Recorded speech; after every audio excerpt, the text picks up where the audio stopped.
Hello everyone, आज हम कक्षा 8 विषय हिंदी और उसमें पुनरावर्तन 2 उसका अभ्यास करेंगे। पाठ्यपुस्तक के अंदर पुनरावर्तन 2 में जो भी प्रश्न दिए गए हैं वह सभी प्रश्न स्वाध्याय पोथी में भी हैं।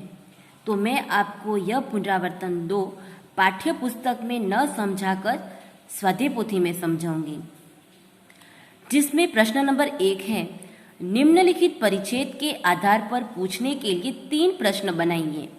यहाँ पर आपको एक परिच्छेद दिया गया है जिसमें समय के महत्व के बारे में लिखा गया है कि समय है वह बहुत कीमती है। गया हुआ धन वापस मिल सकता है पर बीता हुआ समय कभी वापस नहीं लौट सकता। इसीलिए समय धन से भी अधिक मूल्यवान है। हमें समय का सदुपयोग करना चाहिए। समय के सदुपयोग द्वारा ही हम जीवन में आगे बढ़ सकते हैं। परिश्रम करना ही समय का सबसे अच्छा उपयोग है। इस परिच्छेद में समय के बारे में कहा गया है कि समय है वह बहुत कीमती है और वह धन से भी कीमती है, क्योंकि जो हमारा धन है वह कभी लूट जाए या चोरी हो जाए तो हम उसे मेहनत करके वापस कमा सकते हैं, वह धन वापस ले सकते हैं। पर जो बीता हुआ जो समय है, जो समय बीत जाता है वह कभी वापस नहीं लौट सकता। इसी तरह जो हमारा बचपन है वह बीत चुका है और हम बड़े हो गए हैं, तो हम हमारे बचपन को वापस, उस समय को वापस हम नहीं ले सकते हैं। तो इसी तरह समय है वह धन से भी अधिक मूल्यवान है। हमें समय का सदुपयोग करना चाहिए और समय के सदुपयोग करना के लिए, यानी समय का सदुपयोग करने के लिए हमें परिश्रम करना होगा, मेहनत करना होगा और मेहनत करके ही हम समय का सदुपयोग कर सकते हैं और जीवन में आगे बढ़ सकते हैं।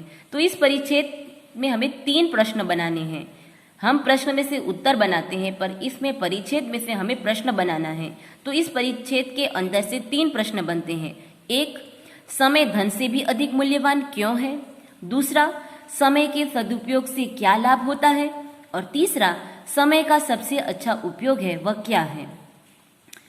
अब है प्रश्न नंबर 2।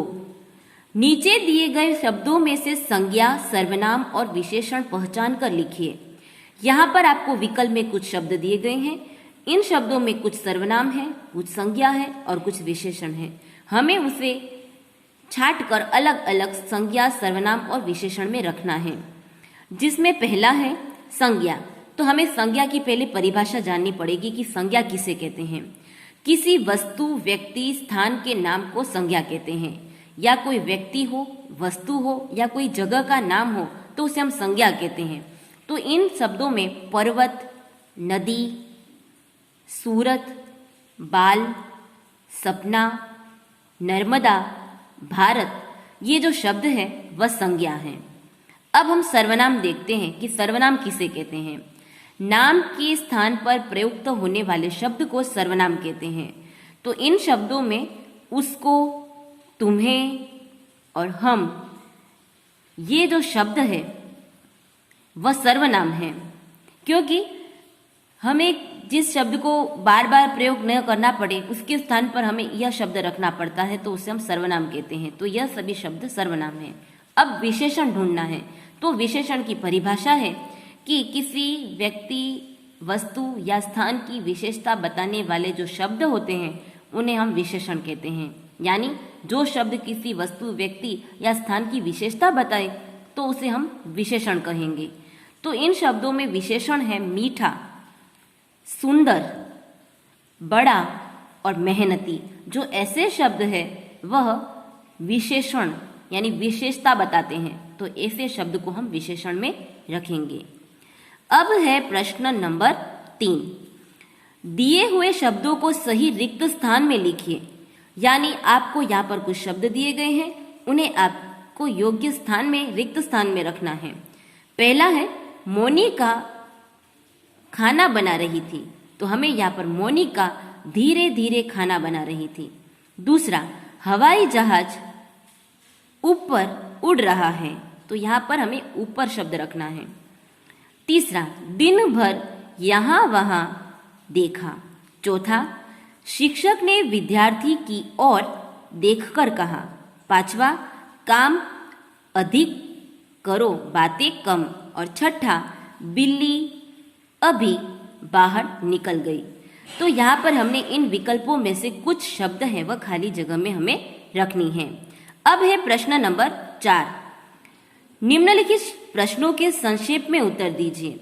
यानी संक्षेप में यानी छोटे रूप में आपको उसका उत्तर लिखना है।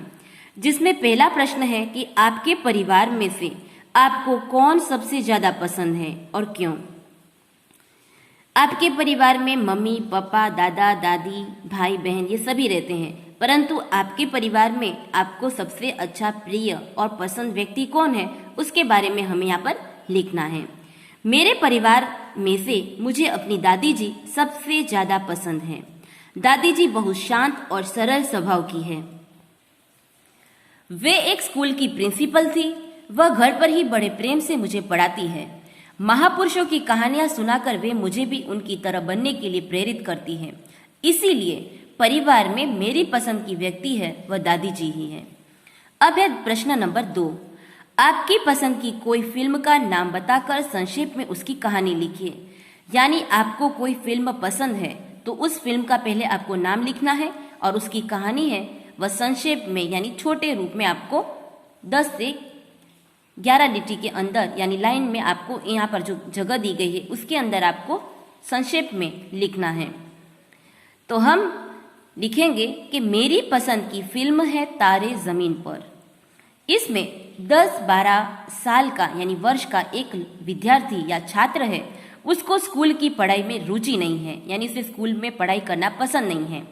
चित्रों के प्रति उसका अधिक आकर्षण है, यानी उसे चित्र बनाना अधिक पसंद है। अध्यापक उस विद्यार्थी की चित्र के प्रति रुचि देखकर उसे चित्र बनाने के लिए देता है और शिक्षक है उस विद्यार्थी को देखता है कि उसे चित्र बनाना अधिक पसंद है तो उसे चित्र बनाने के लिए देता है। धीरे धीरे चित्रकला में उसकी एकाग्रता बढ़ जाती है, यानी धीमे धीमे देखते हैं कि उस विद्यार्थी को चित्रकला बनाने की जो उसकी एकाग्रता है यानी इच्छा है बढ़ने लगती है और बाद में वही इच्छा से वह पढ़ाई में भी पढ़ने लगता है, यानी पढ़ाई भी करने लगता है। तो पहले उसे चित्र बनाने का शौक था और पढ़ने का शौक नहीं था, परंतु धीमे धीमे पढ़ाई में भी उसकी एकाग्रता बढ़ने लगती है। बाद में इसी एकाग्रता का उपयोग पढ़ाई में कर वह एक अच्छा विद्यार्थी बन जाता है। अब है प्रश्न नंबर 3। यदि सूरज न निकले तो क्या होगा। तो इसमें हमें उसका उत्तर लिखना है कि यदि सूरज नहीं निकलता तो सुबह न होती और हमें पक्षियों का जो कलरव यानी आवाज है वह सुनने को न मिलता। धरती पर प्रकाश भी न होता। जब सूरज नहीं निकलता तो प्रकाश कहाँ से होता। धरती पर अंधेरा ही छाया रहता। धरती पर वनस्पति मुरझा जाती। फूल फल पर बुरा असर पड़ता। सूरज न निकलने पर वर्षा भी नहीं होती। खेतों में फसलें नहीं लहलहाती। जब जल और अन्न न होता तो यह जीव सृष्टि भी नहीं होती। इसके बाद है चौथा प्रश्न। यदि मैं गांव का सरपंच होता तो इस विषय पर संक्षेप में निबंध लिखिए। यानी यदि मैं गांव का सरपंच होता तो मैं अपने गांव के लिए क्या क्या सुविधाएं करता, इसके बारे में आपको संक्षेप में लिखना है। संक्षेप यानी छोटे रूप में लिखना है। यदि मैं अपने गांव का सरपंच होता तो मेरे गांव की यह हालत नहीं होती जो आज है। आज गांव में न अच्छी सड़कें हैं, न जल की आपूर्ति की उचित व्यवस्था है, न स्कूल है और न दवाखाना। गांव वालों को अपनी छोटी मोटी जरूरतें पूरी करने के लिए निकट के शहर जाना पड़ता है। यदि मैं सरपंच होता तो गांव को शहर से जोड़ने वाली एक पक्की सड़क बनवाता। गांव में कुओं की जगह नलकूपों द्वारा स्वच्छ जल की आपूर्ति होती। गांव में हाई स्कूल तक की शिक्षा की व्यवस्था होती। ग्राम पंचायत की ओर से एक दवाखाना होता। गांव में भवानी मंदिर का अब तक पुनः निर्माण हो गया होता। सचमुच यदि मैं अपने गांव का सरपंच होता तो अपने गांव को एक आदर्श गांव में बदल देता। तो विद्यार्थी मित्रों, आपका यहाँ पर पुनरावर्तन 2 में स्वाध्याय पोथी में जो भी प्रश्न थे वह सभी प्रश्न यहाँ पर पूरे होते हैं। आपको इस पुनरावर्तन 2 को अपनी स्वाध्याय पोथी में अच्छे अक्षरों से होमवर्क में लिखना है।